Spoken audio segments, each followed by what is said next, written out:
इस कार्यक्रम के प्रायोजक है कृषि और किसान कल्याण मंत्रालय, भारत सरकार। हर जोखिम से निकल कर फसल आए, सुरक्षित हो जाए। फसल बीमा से हर किसान अब आत्मनिर्भर हो जाए। संकट के समय प्रधानमंत्री फसल बीमा योजना किसानों के लिए वरदान है। अब सूखा पड़े या बाढ़ आ जाए, कोई डर नहीं। अब ओले पड़े या कीट पतंगे फसल खा जाएं, कोई फिक्र नहीं, क्योंकि हमने लिया है प्रधानमंत्री फसल बीमा। बुआई से फसल कटाई तक हर जोखिम का दावा, न्यूनतम प्रीमियम पर अधिकतम भुगतान का वादा। योजना से हर साल जुड़ रहे हैं 5 करोड़ से ज्यादा किसान। अब आपकी है बारी। नजदीकी कृषि कार्यालय, सहकारी समिति, बैंक शाखा, अधिकृत बीमा कंपनी या जन सेवा केंद्र में स्वेच्छा से करा सकते हैं पंजीकरण। फसल बीमा पोर्टल या फसल बीमा ऐप द्वारा भी कराया जा सकता है पंजीकरण। प्रधानमंत्री फसल बीमा योजना, आपकी फसलों का संपूर्ण सुरक्षा कवच। कृषि एवं किसान कल्याण मंत्रालय, भारत सरकार। साथियों, कार्यक्रम किसान वाणी में आपका स्वागत। और साथियों, आज कार्यक्रम में हम बहुत कुछ लेकर आए, जिसमें चर्चा करेंगे मुर्गियों के मुख्य रोग, लक्ष्य व बचाव के बारे में। साथ के साथ राष्ट्रीय कृषि विकास योजना की बात करेंगे। और आज की नसीहत में हम जो बातचीत लेकर आए सूक्ष्म सिंचाई विधि द्वारा पानी व खाद प्रबंधन के बारे में। लेकिन साथियों, हम हमेशा बाहर जाकर, खेतों में जाकर प्रगतिशील किसान बहन भाइयों से भी बातचीत करते हैं, जो विशेषज्ञ हैं उनसे भी बातचीत ज़रूर करते हैं। और ऐसे ही हमने बातचीत भी ज़रूर करी थी। लेकिन आज पहले शुरुआत आज के कृषि प्रश्न से। हरियाणा में सबसे अधिक गोवंश किस जिले में है? उस जिले का अपना नाम बताना है। हरियाणा में सबसे अधिक गोवंश किस जिले में है? और इसका सही उत्तर 6:50 से आपने हमारे को देना है। और भाई, ये उत्तर केवल SMS के माध्यम से हम स्वीकार करेंगे। और अब हमने बातचीत करी थी हरी खाद के लिए बोई गई ढेंचा एवं मूंग की देखभाल विषय पर कृषि एवं किसान विभाग से विषय विशेषज्ञ डॉक्टर विनोद से बातचीत करी थी। बातचीत के अंश हम जरूर सुनते हैं। कार्यक्रम किसान वाणी सुनने वाले सारे बहन भाइयों ने विनोद मोरवाल के राम राम। और साथियों, आज हम बातचीत करते हैं हरी खाद के लिए बोई गई ढांचा व मूंग की देखभाल के विषय में। और हमारे साथ आज डॉक्टर विनोद जी जुड़े हैं, जो कृषि एवं किसान विभाग में विषय विशेषज्ञ है। डॉक्टर साहब, आपका कार्यक्रम में जुड़ने पर स्वागत है। बहुत बहुत धन्यवाद विनोद जी, और मेरे सभी किसान साथियों को नमस्कार। तो डॉक्टर साहब, ये जो हरी खाद की जब हम बात करें ढेंचा एवं मूंग की देखभाल में, तो हरी खाद होती क्या जी? विनोद जी, हमारे यहाँ जो जमीन है, उस जमीन को हम एक जीवित वस्तु मानते हैं जी। इसके अंदर बहुत सारे जीवाणु होते हैं, और उन जीवाणुओं का जो मुख्य भोजन है, ये हमारी फसलों के अवशेष ही हैं जी। तो अगर हमारी फसलों के अंदर, हमारी जमीन के अंदर उन अवशेषों की संख्या अधिक होगी, तो हमारी जमीन की जो प्रोडक्टिविटी है या जो उत्पादक क्षमता है, वो बहुत अधिक हो जाती है। और हमारी जमीन का जो जैविक कार्बन है, जो कि आजकल बहुत बर्निंग विषय है, वो भी उससे अच्छा हो जाता है। क्योंकि हमारे हरियाणा भर की जमीन की अगर मैं बात करूं, तो हमारे हरियाणा भर की जमीन के अंदर जो है, जो ऑर्गेनिक मैटर का जो सवाल है आज, वो बहुत निचले स्तर पर पहुंच चुका है। जो हमें आवश्यकता 1% की होती है, वो लगभग हमारे पास सिर्फ 0.4% ही बाकी है। तो ये किस कारण ऑर्गेनिक मैटर को, ये लगातार हम जो हमारा सघन कृषि कार्यक्रम जो है ना, जो लगातार हम अधिक फसलों की यहाँ करते हैं, और फसलों में के अवशेषों में आग लगाते हैं, फसलों के अवशेषों को जमीन में नहीं मिलाते हैं, तो उसकी वजह से ये समस्या हमारी लगातार बढ़ती जा रही है। और अधिक केमिकल फर्टिलाइजर का इस्तेमाल भी एक इसका बहुत बड़ा कारण है। तो उसके ऑर्गेनिक मैटर को बढ़ाने के लिए अगर अपने खेतों के अंदर हम कोई ऐसी फसल बोएं जिसको हम लगभग 2 महीने के बाद, अगर वो अपना जीवन चक्र पूरा कर लेती है, उसके बाद अगर उसके अवशेषों को जमीन में मिलाएं, तो निश्चित रूप से हमारी जमीन का जो जैविक क्षमता है और जो हमारी जमीन का ऑर्गेनिक मैटर है, वो बढ़ने की संभावना हमारी बन जाती है जी। तो इसलिए हम वहाँ जी डॉक्टर साहब, तो इसमें क्या इसी वजह से भी जो सब्जियों में स्वाद भी खत्म हो गया है?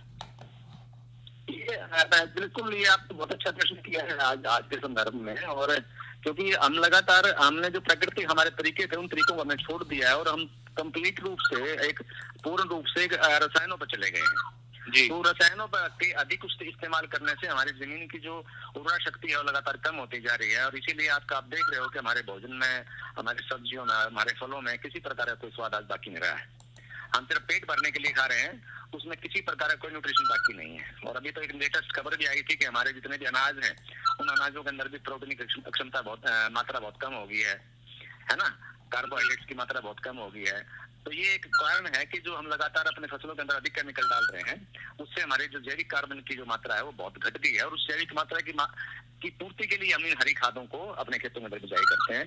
उन हरी खादों में मुख्य रूप से 2 फसलें आती हैं हमारी, एक तो मूंग आती है और एक हमारी ढैंचा की फसल आती है जी। और इन दोनों चीजों को हमारी हरियाणा सरकार जो है बड़े अच्छे रूप से प्रमोट कर रही है। और इस साल तो हरियाणा सरकार ने एक स्कीम भी दी है कि जिस किसान ने अपने खेतों के अंदर ढैंचा की फसल की बिजाई करी है जी, उस किसान को सरकारी नॉर्म्स पूर्ण करने के बाद 1000 रुपए प्रति एकड़ का अनुदान उसको दिया जाएगा। तो सरकार भी इस चीज को बड़ा प्रमोट कर रही है कि हमें अपने खेतों के अंदर ढैंचा बोना चाहिए ताकि हमारी जमीन का जो जैविक कार्बन है वो बढ़ जाए। तो ये जो अनुदान किस प्रकार से ले, ये जो प्रगतिशील किसान मैंने बताया ना, एक प्रोसीजर है कृषि एवं किसान कल्याण विभाग का। जिस भी किसान ने ढैंचा बोया है तो अपने निकटतम कृषि अधिकारी जो भी उसके आसपास अवेलेबल है उनसे जाके मिलेंगे, तो संपूर्ण आपको प्रोसेस बता देंगे। और उस प्रोसेस को पूर्ण करने के बाद आपको जो आपका ये अनुदान 1000 प्रति एकड़ का वो आपको मिल जाएगा। तो इसकी किस प्रकार से तैयारी करे, किस प्रकार से देखभाल होती है, इसके बारे में बताइए जी थोड़ा। जैसे ही किसान भाई अपने गेहूं की फसल काटते हैं तो हमारे गेहूं की फसल में के काटने से और धान की फसल की रोपाई के तक हमारे पास लगभग 2 महीने का समय बचता है। 15 अप्रैल तक हमारे किसान 15 से 20 अप्रैल तक हमारे किसान जो है गेहूं की फसल से फारिग हो जाते हैं।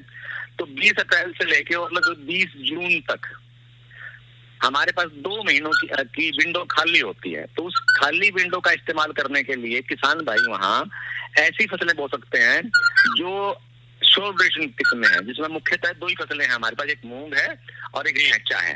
मूंग हमारे पास ऐसी किस्म है जो लगभग 60 से 65 दिन में पक जाती है जी। 2 किस्में 668 और MH 410 421 वो एक किस्म है जो लगभग 60 से 65 दिन में पक जाती है। अगर किसान उस भाई उसको बोए, अगर उसमें फली आ जाती है तो बहुत अच्छी बात है, अगर फली नहीं भी आती है तो उसको हम एज सच उस फसल को अपने खेत बहा सकते हैं। उसके बहाने से क्या होगा, जैसे उसको मैटर को आप मिक्स करोगे तो उससे ऑर्गेनिक मैटर तो बड़े का साथ होता आपका, लेकिन क्योंकि मूंग की फसल की जड़ों के अंदर छोटी छोटी नोड्स होती हैं, छोटी छोटी गांठें होती हैं, उन गांठों के अंदर बैक्टीरिया मौजूद होते हैं और वो बैक्टीरिया वातावरण की नाइट्रोजन को पकड़ के और जमीन में फिक्स करते हैं। तो जैसे ही आप मूंग और ढैंचा को उस खेत के अंदर बहाओगे तो वो ऑटोमेटिक नाइट्रोजन जो है वहां आपको फिक्स मिलेगी, जिसका प्रभाव आने वाली धान की फसल के ऊपर बहुत अच्छा देखने को मिलता है। ऐसे ही जब ढैंचा है आपका, ढैंचा जब हम किसान भाई गेहूं की फसल के बाद जब खेत खाली होता है, जब बिजाई करते हैं तो 12 किलो लगभग ढैंचे का बीज प्रति एकड़ लगता है। और बोने के बाद लगभग जब हमारी फसल 2 महीने की हो जाती है और 2 महीने की हाइट जो है ढैंचा की लगभग 2.5 से 3 फीट के आसपास हो जाती है, अगर उस 2.5 से 3 फीट की फसल को हम अपने खेतों में बहाएं जी तो उससे भी, क्योंकि ढैंचे की फसल का जो पौधा है वो 2.5-3 फुट हो जाएगा, उससे तो आपको ऑर्गेनिक मैटर मिल जाएगा। साथ साथ ढैंचे की फसल जो है, जो हमारी जमीन के अंदर नीचे न्यूट्रिएंट्स मौजूद हैं, वो न्यूट्रिएंट्स को भी खींच के ऊपर लेके आएगी, तो वो आने वाली फसल के लिए भी उपयोग में होने की संभावना बढ़ जाती है। साथ साथ ढैंचे की फसल के अंदर भी नोड्स होते हैं, छोटे छोटे जी गांठें होती जड़ों में, तो वो गांठों के अंदर भी बैक्टीरिया मौजूद होते हैं जो कि वातावरण की नाइट्रोजन को वहां फिक्स करते हैं। तो निश्चित रूप से दोनों फसलों को अगर हम बोते हैं, चाहे ढैंचा बोए या मूंग बोए, तो उसमें हमें ऑर्गेनिक मैटर तो मिलेगा, जैविक कार्बन तो मिलेगा, हमारे जीवाणुओं के लिए भोजन तो मिलेगा, साथ साथ हमारा ऑर्गेनिक मैटर जो है, जैविक कार्बन जो है वो भी बढ़ जाएगा, जो आप लगभग 0.4% के आसपास है, तो वो भी बढ़ने की हमारी संभावना बढ़ जाती है। जितना आपका ऑर्गेनिक मैटर अच्छा होगा, जितना आपका ऑर्गेनिक कार्बन अच्छा होगा, जैविक कार्बन अच्छा होगा, उतनी ही आपकी जमीन की उत्पादकता जो है वो अच्छी हो जाएगी जी। तो डॉक्टर साहब कुल मिला के ये कह सकते हैं कि जो अभी ये 2 महीने हैं जी, अप्रैल से आपने 30 तक बताया, ये 20-25 अप्रैल से लेके और 20-25 जून तक 2 महीने है, इसका सदुपयोग हम इस रूप में कर सकते हैं। तो और क्या सावधानी रखनी चाहिए जो प्रगतिशील किसान बहन भाई जो है, क्योंकि गर्मी बहुत पड़ रही है, तो अब धान जो हमारा ढैंचे की फसल जो है, क्योंकि मूंग के अंदर तो हम लिमिटेड पानी लगाते हैं जी, लेकिन ढैंचे की फसल के लिए हमें रेगुलर जो अपने खेत में नमी बनाए रखनी चाहिए, क्योंकि नमी जब तक बनाए रखेंगे तो वो हमारा ढैंचे की जो ग्रोथ है बहुत जल्दी हो जाएगी। और अब साथ साथ क्योंकि अब जो है मौसम में एक दो जो बारिशें हुई हैं, प्री मानसून शावर जो आई हैं, उससे हमारी जो ढैंचे की फसल है उसके अंदर सुंडी लगने की भी संभावना बढ़ गई है, कीट लगने की संभावना बढ़ गई है। अगर किसी भी किसान भाई ने अगर ढैंचे की फसल बोई है और उसको कहीं भी छोटी सुंडी नजर आती है, छोटा जो कीड़ा होता है जो फसलों के पत्तों को खाता है, अगर नजर आता है तो उसका तो उसकी रोकथाम के लिए फौरन उसको देखें, विशेषज्ञ से बात करें, किसी एक्सपर्ट से बात करें और जो भी उसकी सिफारिशी दवाई है उस दवाई का इस्तेमाल करें और उस सुंडी को कंट्रोल करना है। अदरवाइज हमने देखा है कि अगर एक बार ढैंचे में जो सुंडी आ जाती है तो वो बहुत जल्दी सारे हरे भरे खेत को नष्ट कर देती है। तो इसलिए किसान भाइयों से निवेदन है कि वो अगर ढैंचा बोया है तो उस सुंडी का विशेष ध्यान रखें। तो कहीं अगर जो सुंडी हो जाए तो फिर जी इसमें क्या सावधानी रखें? सुंडी के लिए जो भी सिफारिशी दवाई है हमारी, कोई भी दवाई है, जैसे आपकी एंडोसल्फान मोनोक्रोटोफॉस है या आपकी कोराजन नाम से दवाई आती है, मेटासिस्टॉक्स नाम से दवाई आती है, बहुत सारी दवाई है जिससे हम आपने जिसकी कोई भी हमारी जो सुंडी लगती है उसकी रोकथाम कर सकते हैं। तो डॉक्टर साहब जो आपने महत्वपूर्ण जानकारी दी, कोई प्रगतिशील किसान भाइयों के लिए कोई सलाह, कोई संदेश आप देना चाहो? बस मैं यही बताऊंगा जल संरक्षण के लिए आजकल, क्योंकि हमारी अगली आने वाली फसल जो खरीफ की मुख्य फसल जो हमारी धान है, और धान में हम बहुत सारा पानी इस्तेमाल करते हैं, क्योंकि अगर जो हमारा ट्रेडिशनल तरीका धान लगाने का, उसमें हम 1 किलो धान पैदा करने के लगभग से 4000 लीटर पानी प्रति किलो धान पैदा करके लगाते हैं। तो उसके लिए हरियाणा सरकार द्वारा धान की सीधी बिजाई की स्कीम दी गई है। तो मैं किसान भाइयों को सिफारिश करना चाहूंगा कि किसान भाई अधिक से अधिक धान की सीधी बिजाई की तकनीक को अडॉप्ट करें जी, और उस जल संरक्षण में जो हरियाणा सरकार का, भारत सरकार का एक बहुत महत्वपूर्ण अभियान है, उसमें हमारा सहयोग करें। वैसे तो जी सरकार भी कुछ अनुदान राशि देती है भाई धान की, अगर जो फसल ना ले धान की अगर धान का अगर हम ट्रेडिशनल तरीके की बजाय डीएसआर की अगर खेती करते हैं, डीएसआर की बिजाई करते हैं, तो सरकार जो हमारी 7000 प्रति एकड़ किसान को अनुदान भी दे रही है जी। तो डॉक्टर साहब अपने माध्यम से मैं करना चाहूंगा जी, किसान भाई जो है धान की सीधी बिजाई की ओर अग्रसर है जी। तो डॉक्टर साहब आपने महत्वपूर्ण जानकारी दी, कार्यक्रम में जुड़ने के लिए आपका बहुत बहुत धन्यवाद। धन्यवाद भाई। तो साथियों, ये तो बातचीत हमने करी हरी खाद के लिए बोई गई ढैंचा व मूंग की देखभाल विषय पर कृषि किसान विभाग से विशेषज्ञ डॉक्टर विनोद से बातचीत करी थी।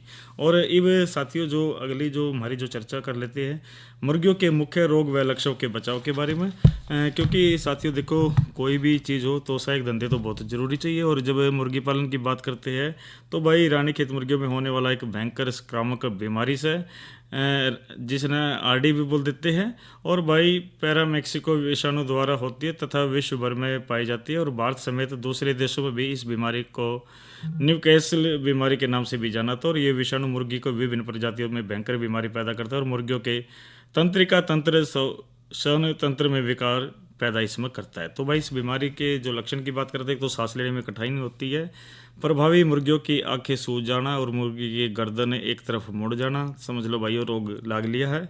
और मुर्गियों का लकवाग्रस्त होना, कुछ मुर्गियों खड़ी होने से सक्षम नहीं हो पाती और प्रभावित कुक्कुट 24-48 घंटे के अंदर भी मर जाते हैं। मुर्गियों में सफ़ेद, पीले और हरे रंग के दस्ते लगे रहना, बीमार मुर्गियों का दाना पानी कम मात्रा में लेना, मुर्गियों की सामान्य गतिविधियां कम हो जाती है और वे अस्वस्थ दिखाई देते हैं। इसी तरह से भाई फैलाव के कारण करें तो प्रभावित मुर्गियों के श्वास और विषाणु में स्वस्थ मुर्गियों से फैल सकता है। और यदि मुर्गी फार्म में मुर्गियों का घनत्व अत्यधिक है तो भाई इस विषाणु का फैलाव बहुत तीव्र गति से होता है। तो इस विषाणु द्वारा संदूषित द्वारा पानी व या फिर बिछावन से भी होता है, और जो निर्जीव साधनों जिस तरह की बैग, उपकरण आदि से प्रत्यक्ष या प्रत्यक्ष रूप से भी ये विषाणु स्वस्थ मुर्गियों में इसमें फैलता है। तो भाई इस सब परीक्षण करने की बात करें तो वह प्रोवेंटिकोल्स में रक्त स्वास्थ्य पाया जाता है, आंतों में अल्सर पाया जाता है और अंधनाल का आकार बढ़ जाता है और लोहित रंग के धब्बे इसमें दिखाई देते हैं। और उपचार की जब बात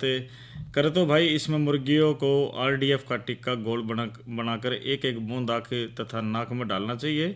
और इसी तरह भाई रोग से प्रभावित मुर्गियों को जो इसमें रोग प्रतिरोधक व मल्टीविटामिन जिसने और प्रत्यारोपण कम करने वाली दवाइयाँ पानी में मिलाकर पशु चिकित्सक की सलाह देनी चाहिए। मुर्गियों को इस बीमारी से बचाव के लिए भाई रानीखेत का टिक्का की बात करें तो भाई 1 से 5 दिन के चूजों को आरडीएफ का टिक्का एक एक बूंद आँख और नाक में इसमें डालना चाहिए। इसी तरह भाई 28 दिन की उम्र पर भाई इस टिक्की को जो दोबारा एक एक बूंद और वह नाक में डालना चाहिए। और भाई 5 से 10 हफ्ते की जब हम बात करें तो इस उम्र में भाई आरडीएफ 2B के टिक्के को 0.5 मिलीलीटर मात्रा में हर मुर्गी के सांस पेशी में सुई के जरिए इसमें देनी चाहिए। तो साथियों कुछ जानकारियाँ ये थी जिस तरह इस हम रोग से बचा सकते हैं। और इसी तरह साथियों जो कल के कार्यक्रम की भी हम जो जानकारी जरूर दे देते भाई। कल है रविवार और कार्यक्रम लेकर आगे थारी चिट्ठी मारेगी तो, और मेरे साथ आप इस पूरे कार्यक्रम का आनंद उठाइए। और इसी तरह जो साथियों हम सोमवार की भी बात कर लेते हैं, अन्नदाता कार्यक्रम, जब चर्चा सुरक्षित अनाज भंडारण किस तरह करें और नई फसल नई मंग में हम जो बात करेंगे इसमें भाई फूलों की खेती के महत्व के बारे में और कुछ प्राकृतिक खेती और भाई लोक संगीत तो ज़रूर इसमें होता है। तो का भाई कार्यक्रम आप ज़रूर सुनिए। और इसी तरह जो साथियों जो देखो मौसम भाई बदलता जा रहा है और भाई आंधी के पूरे चांसेस है कई जगह, और तो भाई इसमें सावधानी आप ज़रूर रखिए क्योंकि साथियों मौसम कोई भी हो उसका ज़रूर हमें ध्यान रखना चाहिए। और आज का जो अधिकतम तापमान 39 और न्यूनतम की बात करें तो भाई 26 डिग्री सेल्सियस रिकॉर्ड किया गया।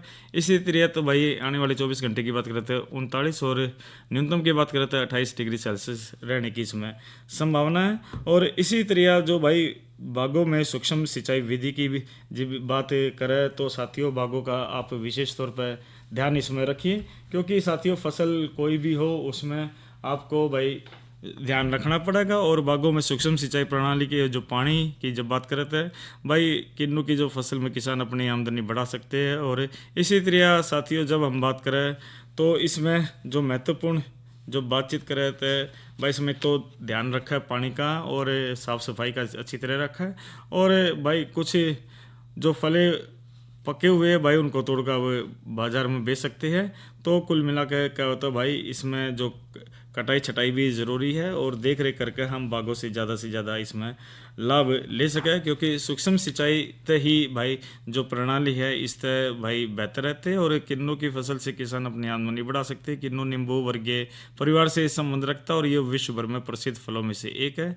और भाई इसकी जब हम बात करते हो तो पौधे पानी के द्वारा जरूरी पोषक तत्वों व अवशोषित कर पौधों की वृद्धि करने में सहायक होते हैं। तो भाई इसी तरह बल्कि खाद व पानी की आवश्यकता अनुसार पौधे की जड़ों तक पहुंचा सकते हैं, इसलिए भाई हमने विशेष तौर पर इसका ध्यान रखना चाहिए। तो बस साथियों अब ये लोक संगीत और फिर जो आज का कृषि प्रश्न है, हरियाणा में सबसे अधिक गोवंश किस जिले में? भाई 9466021336 पर इसका उत्तर आपने जो दिया है इसका भाई इसे लोक गीत के बाद ज़रूर लेते हैं। चले टैंक करियरी और ऊपर जहाज हवाई और मोदे पड़ पड़े गोली मारे जब आवे याद लुगाई नीचे चले टैंक करियरी और ऊपर जहाज हवाई मोदे पड़ पड़े गोली मारे जब आवे याद लुगाई नीचे चले टैंक करियरी और ऊपर जहाज हवाई मोदे पड़ पड़े गोली मारे जब आवे याद लुगाई।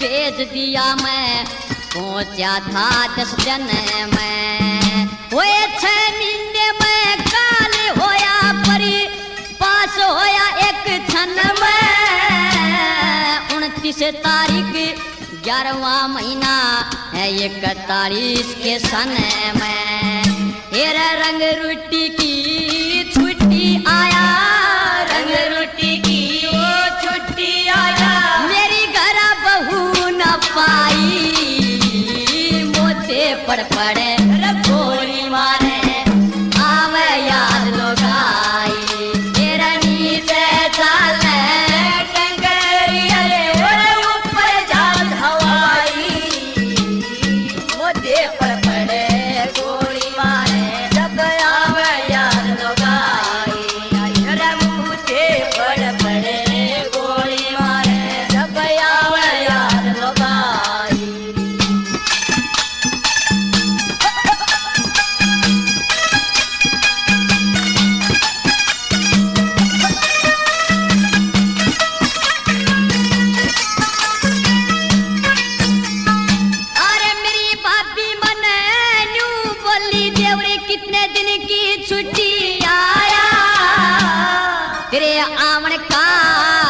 बोल सुनिया मेरे जल में लग्या उमाया और मैं तेरी बपी तू मेरा देवरी मेरी खतरी के लाया मैं बोलियारी प्रेम करने मैं कति नहीं शर्माया उसकी मोटी मोटी आँखा के माँ मोटी मोटी आँखा के माँ वे घनी गजब की स्याही मोते पड़ पड़े गोली मारे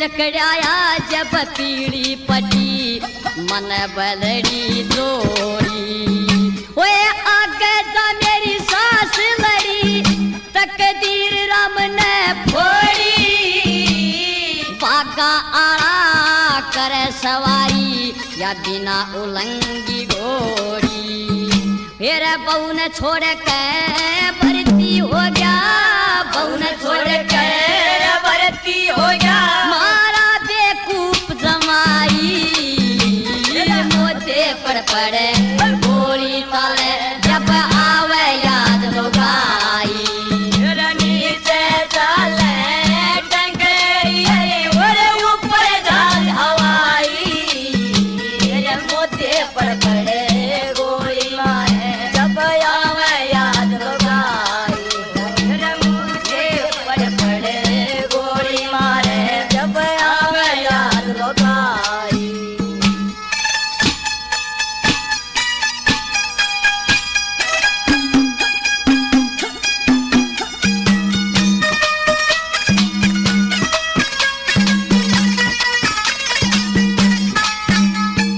तेरे गाँव तलिकड़े